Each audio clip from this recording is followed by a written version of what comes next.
How's it going, guys? This is Mike from Financial Tech Wiz, and today I'm going to quickly show you how to add indicators to your thinkorswim chart.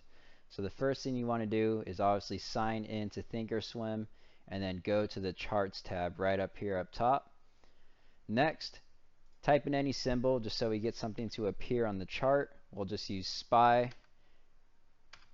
Next, there's a couple ways you can actually add indicators. The first way is by using this beaker icon. So if you click on this, it'll basically pop up, the edit studies window. So for example, if we wanted to add the MACD indicator, we'll just type that into the search bar right here on the left hand side. So let's type MACD.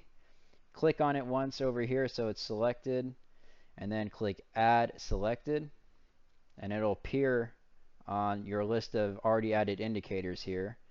And once we click on apply, you can see the MACD gets added to the bottom there. And so if you want it, to move it up a little bit, you can use this arrow right here and move it up. You just keep clicking up to wherever you want it. Click apply to see where it's at. So right now it's kind of aligned with the volume there. If we click it up another time, it'll actually go right on the chart. But most of the time for the MACD specifically, you'll just kind of want it towards the bottom most likely. So you just click the bottom arrow to move it back down. Let's move it under price, so we don't probably want it on the chart. So let's click it back down, and so we can see it clearly. Let's put it under everything again, just like that. And if you want to go ahead and remove the indicator, you can just click on the X arrow right there, or the X icon, click apply, and it'll disappear. And another way you can add indicators to your thinkorswim chart is to simply right click anywhere here on the chart, scroll down to studies, and then click edit studies, and then that will bring up the same window here. And then obviously you can type in whatever indicator you want and add it the same way I just showed you.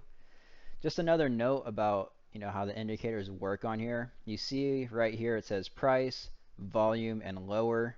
So that basically is just where the indicator is going to appear on the platform. So obviously lower is going to be towards down here. You can see the volume is going to be this section here where the volume is. So if we go back and add the MACD again, it'll usually add automatically on the lower part right here. So as you can see, it'll be down there. It says lower. And then if we move it up to price, that will be visible. Or if you put it to volume first, that will obviously go where the volume is down there. And then if we keep moving it up to price, that'll show directly on the chart. So that's basically how it's organized there. But that's pretty much it. I hope this video is helpful, and be sure to like and subscribe for more tutorials.